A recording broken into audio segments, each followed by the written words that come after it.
Welcome, everyone, to episode 2 of season 3. And I am jazzed. I am stoked. I am elated to bring on our very first guest, and it is Special Agent Mark Malogrino. And this is going to be an amazing conversation. It's going to be inspiring. It's going to be educational. It's going to be surprising. It's going to be everything. So I'm going to start off by reading his bio. And it's definitely one of those people whose career path makes you say, okay, wait a minute. How did he get from point A to point B to point Z? Let's read his bio.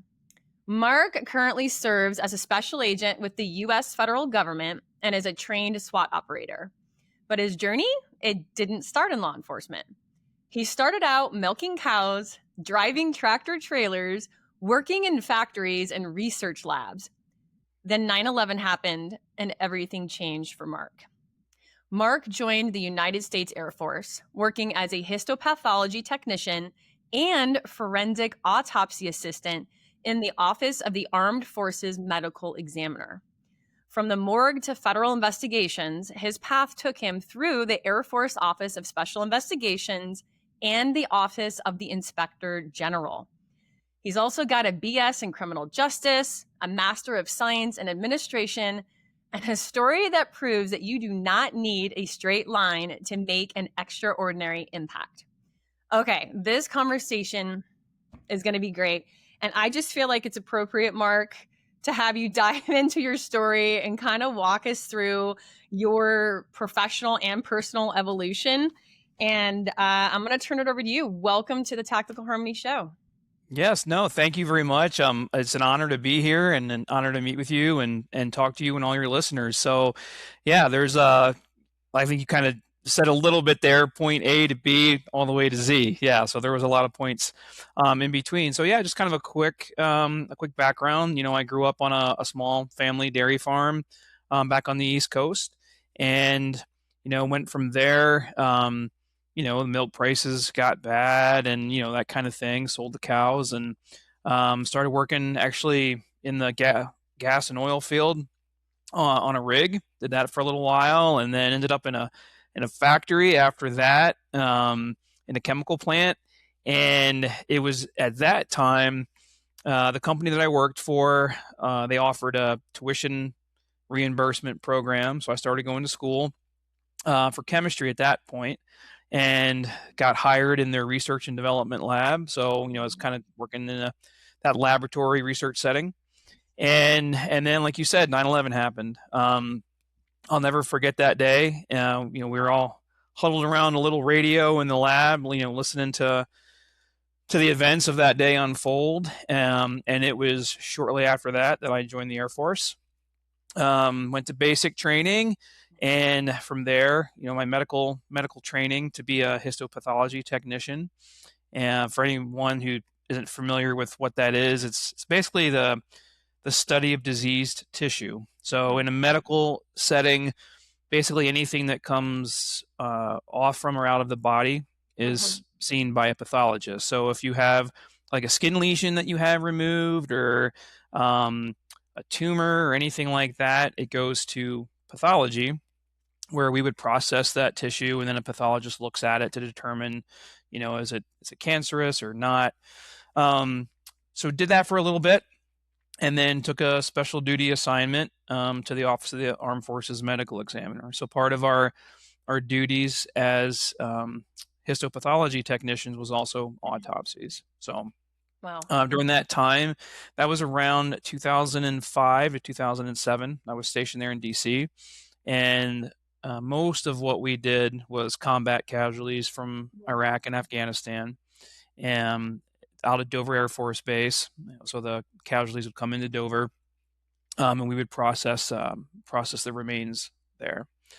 And it was there when I was first introduced to the MCIOs, the Military Criminal Investigative Organizations. So assigned they would rotate, would be special agents from the Air Force Office of Special Investigations, Naval Criminal Investigative Service, and also the Army Criminal Investigation Division. So they would they would be assigned to the Office of the Armed Forces Medical Examiner to do death investigations. So, sometimes, again, all the autopsies that we were doing were forensic. And if there was any questions or concerns, they were there to do the death investigations. So that's where I first kind of got introduced to that, that military law enforcement side on the special agent side. So got interested in that and then transferred over to Air Force OSI in 2007. And that's where I met you in Air Force OSI all those years ago. That's where we first met. But yeah, so was first stationed at Nellis Air Force Base in Las Vegas. Was still kind of doing mostly death investigations. We were also running, a lot of drug cases, guns, sexual assaults, kind of those, your typical core, traditional, I'll say, law enforcement cases, and started doing a little bit of counterintelligence when I was there. So did that for a couple years, and then retired, medical retirement out of the Air Force, and kind of lived all over and around the world for a little bit, and then started as a special agent in one of the Office of the Inspector General. So kind of went from those, traditional, I'll say, violent crime type cases to working more fraud cases. And then, in my current role, I'm no longer with Office Inspector General, but still working federal investigations. And like you mentioned, a SWAT operator. So it's interesting on the federal side, for anyone that doesn't know. In federal law enforcement, the FBI is the only agency federally that has a SWAT team, and your traditional, use of the word SWAT, or the acronym SWAT. But yes, definitely advanced tactical training, and have participated in some operations with that advanced training. So wow. That's the condensed, the quick condensed version of the last 46 years. Yeah. Well, okay. Well, I wasn't going to date you, but you gave enough. So, okay. Wow. Mark, that's an incredible journey. And I'm sure the audience has a lot of questions, as do I. But one thing that kind of comes to the forefront of my mind is everything that you've done, from milking cows to working in research labs to being a special agent in the United States federal government to being an operator and doing autopsies and doing just a lot of things that I'll just say maybe the average Joe doesn't do. And looking at that from the outside in, I can imagine that requires an immense amount of mental strength and a certain kind of mentality or mindset. And that's something that we talk about a lot in Tactical Harmony, having that victory mindset and that can-do attitude. And so I would love to hear from you. How did that manifest for you? How do you develop the mindset and the inner strength to be able to hold the capacity to deal with everything that you've experienced? It just kind of, as you were asking the question, the first thing that came to mind was, for me, it's probably learning the hard way. So, I think it's having the, some of the struggles that go along with those things, some of the, the negative impact of some of those things, and learning, the importance of that mindset, right? I think because mindset is everything. So, hopefully for anyone listening now, for anyone who listens to the Tactical Harmony podcast, the ability to hopefully learn and get ahead of it before learning the hard way. And that's the big thing. That mindset is everything. And I think, having, gone on such an interesting path as I did, and not, I guess, learning until later in my life the importance of mindset. I mean, there's definitely some, there's some struggles to overcome, and when you kind of go into those things not understanding the importance of mindset and not understanding how much your mindset impacts your daily life in all aspects. So, it's really, diving into that and learning to take things in, to process things, to give yourself time and grace, and to respond in kind of a mature and focused manner. Louder for the people in the back. Mindset is everything. And that is the heart and essence of tactical harmony, is that you don't have to learn the hard way. You can get ahead of it. For anyone that is listening to this right now, or maybe you're catching this on YouTube, you don't have to wait for something horrible or some big catastrophe to happen in order to build these grit and resilience muscles and really harness that victory mindset to achieve success professionally or personally. And having that mindset is truly everything. And so we can say that, but I'm going to ask you about SWAT training and being an operator, and maybe you can take us through what that looked like for you and how harnessing that mindset and having that strong mentality allowed you to become an operator. I'd love to hear that. No, absolutely, and I think it's a great example, too, to really focus in on, and to talk about mindset. And the reason I say that, so the training that I went through, it was a process. It wasn't just, hey, I want to go do this, and off I went. So the training I specifically went through, there was assessments. I had to prepare just to be accepted into the training, and it wasn't. I'm trying to remember now the exact numbers, but there was somewhere along the line like 40 people had tried out for the course that I went through, the class that I went through. And of that 40 people that tried out, only 11 of us even made it to training. Wow. And that was kind of my first glimpse, I'll say, into really understanding mindset, and it was in that process of just being accepted to the training. So there was multiple facets of things that we had to accomplish to be accepted, and one of them was shooting. Right, be a SWAT operator, you're going to anticipate a lot of shooting, and I remember being on the line. You have folks that were there that were all day long 300 shooters, right? They're shooting a 300 perfect score, and we had a certain number that we had to make. I think it was like 275 or maybe 280 out of 300 that we had to shoot. And you see these shooters so in their head that failing it and not making an easy qual that they could do every single day, but letting that mental pressure get to them, and seeing them just not get past something that's they could do in their sleep. So that was my first glimpse into it. But then getting to the actual training, out of the 11 of us that got to training, only 8 of us graduated, and the 3 that didn't make it, they failed mentally. It was very physical. It was 28 straight days, and we're 18 to 20-hour days. A lot of physical fitness. A lot. We're laden down with a ton of gear. It was run a little bit like kind of like a special operations course, I would say. There was getting woke up in the middle of the night after you've only been asleep for 2 hours, and taking you out to the lake and making us PT in the water and things like that. So it was very physical. But what I realized is, those 3 people that failed, it wasn't from a physical.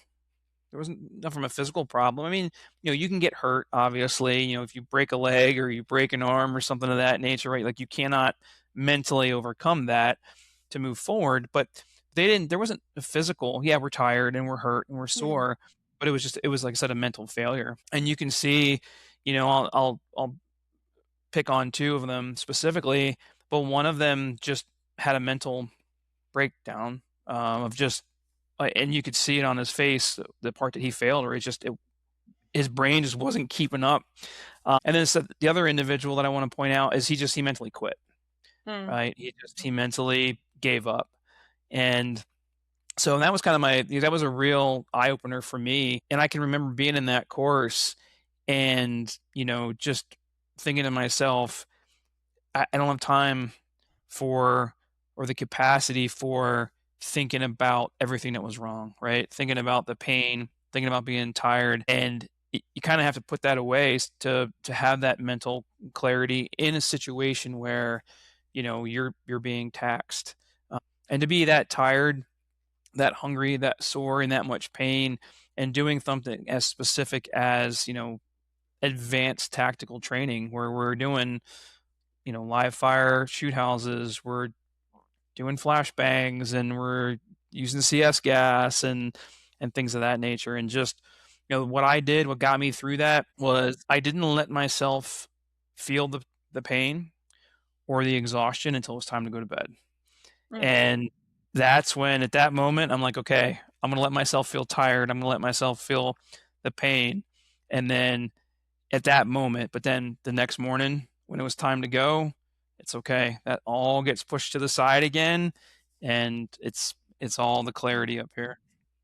Wow. Yeah, that's incredible. Thank you for the additional color and context there. And I think there's a few things that you said that I definitely want to pull the thread on, and it's what you're focusing on at any given moment, right? And so energy management is absolutely huge, and where we are placing our attention and our focus is where we're putting our energy and our life force. And so I can imagine, not being an operator, having served alongside a lot of amazing operators in my time with NCIS, I have just ultimate respect. But it would be probably pretty easy to focus on. It just probably hurts a lot. I can imagine it would be incredibly easy to focus on that. But the tactic that you utilize to, like, okay, yeah, I know those things are happen, and there's going to be a time and space, psychologically, mentally, emotionally, spiritually, that I will address that. But right now it's go time. Like, I'm in this to win it, and that is where my focus is going, is the next moment and then the moment after that. And I think that has an application so much more in life beyond your training, just anything that you're facing. Sometimes it's, okay, I'm going to focus on what's right in front of me and then the next moment. And that's okay. And then focusing on everything that is going right instead of focusing on what's going wrong.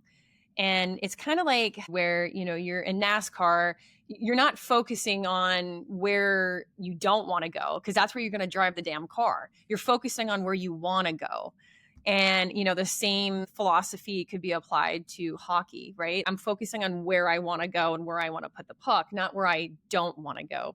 So that's really incredible. I think we all have these secret codes or things that we do that keep us operating at our best, right? And it looks different for everybody. And I would love to hear from you, Mark. What is a non-negotiable habit or practice or something that you do maybe on the daily or weekly that keeps you operating at your best? What would that be for you? Sure. So it's actually, I would say two things, but first and foremost, it's meditation, and it's keeping the mind clear and relaxed and focused. I religiously meditate every day. And I've probably been doing that now for, oh man, probably close to a year, I would say. And what a difference. And I'll tell you, I fought it for a long, long time. Because I don't sit still well, right? Like, we are in law enforcement, right? Or type A, we're go-getters. We always want to be moving. So I fought it for a long, long, long time. And what a difference it's made. And it can really set just your intentions. It can set your focus for the day. It can, clear any of that trouble, that fog that you have. I mean, that's my one everyday non-negotiable. And I want to follow that up with physical fitness, because, and especially with, in law enforcement and the things that we do, I think that's also very important. And I think the two complement each other very well. Because the meditation and the clearing the mind and the focus, it allows the mind to also help your body. And I think it regulates your body. It regulates, your nervous system. It regulates your hormones. It regulates your emotions. And then on the physical side, I think it helps keep that clarity, right? You're strengthening your body, and the two complement each other very well. So I would say, number one is meditation, and then a strong number two is just that maintaining that physical fitness. Wow, that's incredible. Anyone that is familiar with me and my world knows that I am a huge fan of meditation. And if I were asked this very question, I would, without hesitation, talk about the amazing benefits and transformative ways of life that meditation has given me. So I love that that's a tool in your toolbox, if you will. And something that you called out too is physical fitness. And that is so radically important because the mind and body are connected. They are completely integrated. And we talk about that a lot here in Tactical Harmony and holistic leadership, which is that whole person approach to influence and inspire yourself first, as well as others. And it is my belief and truth that we are all leaders. You lead your day, you lead conversations, you lead your relationships and your habit. And you certainly do that with your family or if you are in a traditional leadership role. And so that brings me to another question that I am excited to hear your thoughts. So, understanding that definition of holistic leadership, that influence and inspiring of yourself as well as others, I would love to hear from you, Mark. What separates good leaders from great leaders in your experience? Sure, and that's a great question, and I know you're familiar with this too, especially being around the military. There's that old saying of you've got managers and then you have leaders. So, and I think even just to touch on that, to start even at that level before we even get into a difference between a good leader and a great leader, and having been in leadership roles myself, I think there at the very baseline, right? Like I said, we have those people who are managers, right? They don't lead their people, they manage their people, and they have no connection with their folks. They're not trying to make their people better. It's a box check. This is how it goes. Where you, in my opinion, where you kind of merge or you evolve from that management to that leadership role is truly the definition of the word, right? Like you are leading your people, you're growing your people, you are helping them become better at what they do. To be like you just mentioned, right? We lead ourselves. You're helping that person lead themselves better, to be a better contributor to whatever it is, the company, the mission, the team, whatever that may be. Now, I think where we get from a good leader to a great leader is there's no cookie cutter. And I mean that for the employees or that leader, right? And I think it's you have to become a great leader, you have to have those basic building blocks of leadership, right? Again, not managing, but of leadership. But to go to that next level, I believe it's knowing your people and understanding that regardless of how many people that you may lead, if it's 2 or if it's 10 or if it's 100, is taking the time to know each person. And that was the biggest thing for me when I was in a leadership role, is understanding that you cannot, I don't want to say treat everyone the same, but you cannot lead everyone the same, right? You have to get to know those people and know where they're at, right? You have to, I think, I've heard you say this before, is you have to meet that person where they're at. And not everyone is at the same place.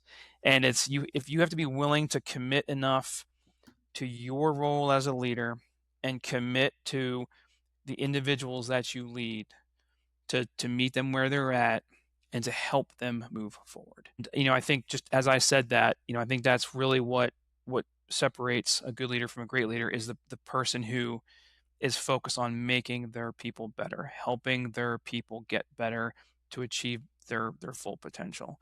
And it's really investing. When you become a leader, it's not about you anymore at all. It really isn't. It's about the people that you're leading. You said a few things that I definitely want to double tap on. And one of those things is the foundation and the basic building blocks. I can't remember your exact word, but I think so often we get so our head in the clouds or we're thinking of fancy strategy or mechanics and all these things. And I'm not saying those things aren't important and don't have their place, but I always use this analogy because I swear it's timeless.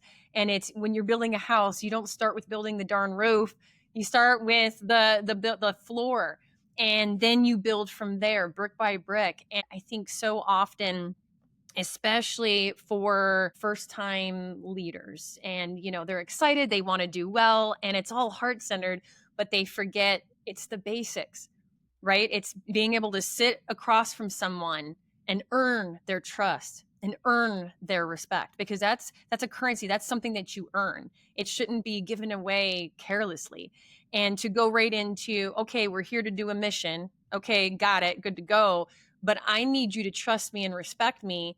And especially when we're talking in terms of law enforcement, that could be your life or death scenario. So we have to have that bond and that relationship and that foundation ahead of that experience.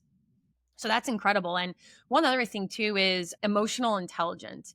And you kind of talked about it, like you got to know your people, you got to meet them where they are, and that is the hallmark of an amazing leader, one that has high EQ. And by that, I mean, yourself first, right? Like you can manage yourself, you're aware of your emotions, and then you translate that then to others. When working with different people on a team, you do have to work with them in a very different way.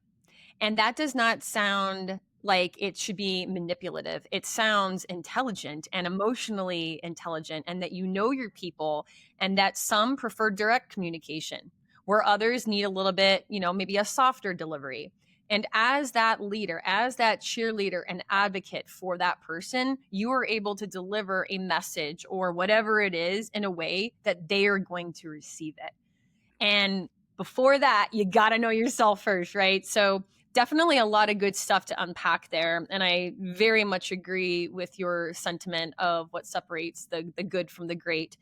Next question for you, Mark, because we're kind of nearing the end here, is I would love to hear what advice would you give your 20 or 25-year-old self, right? Like, what is something that 20 years ago or 2 decades ago, or for anyone that's listening to this that might be kind of starting out or maybe in the middle of their career, like what is something that you wish you would have known back then that could have saved you pain or any type of struggle? What is that for you? That's a great question, and it's kind of funny because as we were talking about, what makes a good leader, a great leader, I had one more point that I wanted to make. And as it turns out, that point transitions perfect into the question that you just asked. So that's perfect. And that is, understand that you don't know as much as you think you do. There is always room to learn more. And that I want to make that point to the question of what makes a good leader a great leader, because you can always learn, and you can learn from those above you, and you can learn from those below you. And I think that's something, as my young, early 20s self, I was the same thing, right? Like, how we are when we're young and we're all full of piss and vinegar, and we think we know everything. And, that's a very stubborn way to look at life, and also to look at leadership. And I think overcoming that early will help you become a better person, a better whatever your focus is, right? If it's the military, or if it's law enforcement, or if it's the corporate world, and just will help you, I think, leaps and bounds. Like I said, not doing things the hard way.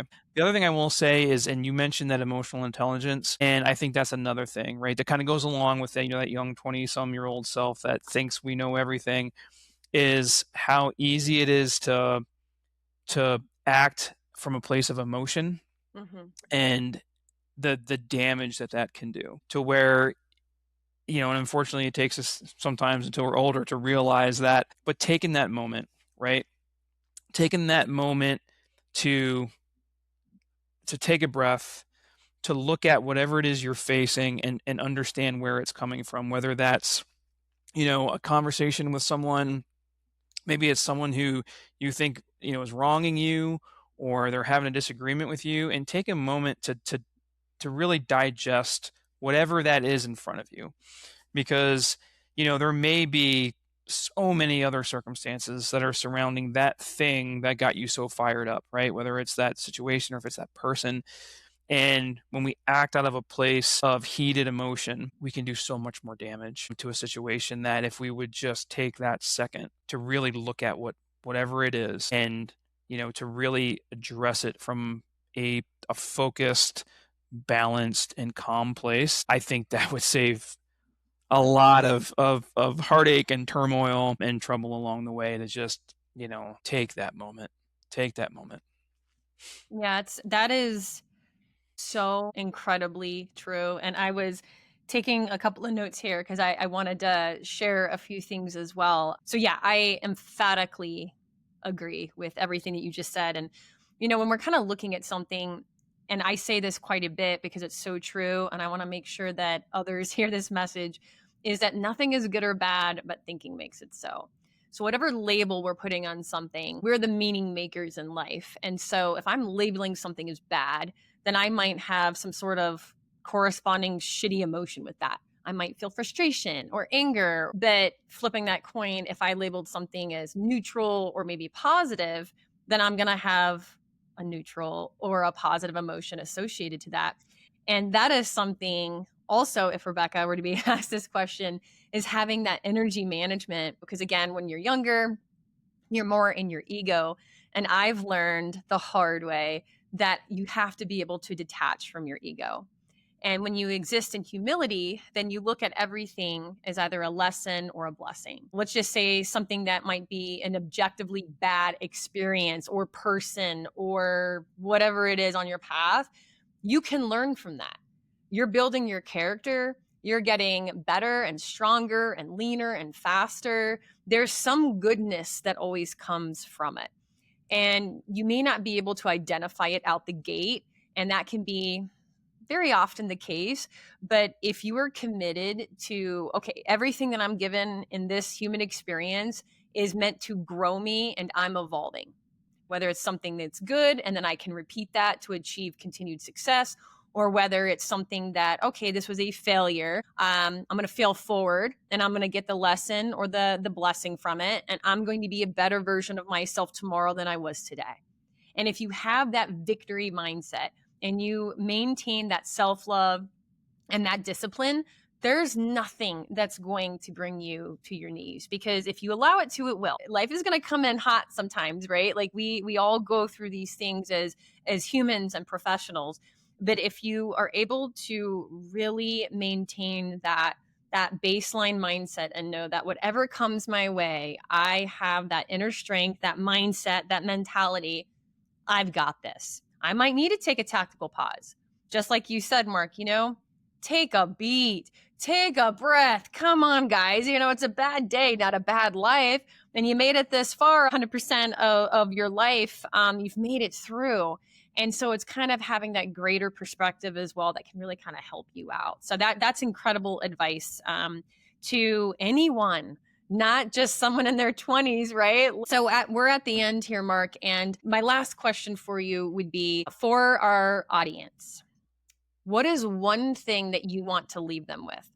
If they heard nothing else but maybe this next few minutes, what is one thing that you want to leave them with in terms of leadership or mindset? To go back to something I said earlier, and I think that really kind of is a perfect segue from everything that we just talked about, is don't mentally fail, right? You're gonna have failures, right? It's life, right? You're gonna make the wrong choice. You're gonna make the wrong decision. You're gonna have failures. It happens, right? That's part of life. But learn from it, grow from it, and move on, right? Do not let yourself mentally fail. Like I talked about earlier when I was in the tactical training, right? When I saw those folks, they mentally failed. There were no reason for it other than they let themselves, right? They let themselves fail. And just always take everything as a learning opportunity and take from it, take the good from it, take the bad from it, but just never let yourself fail mentally, right?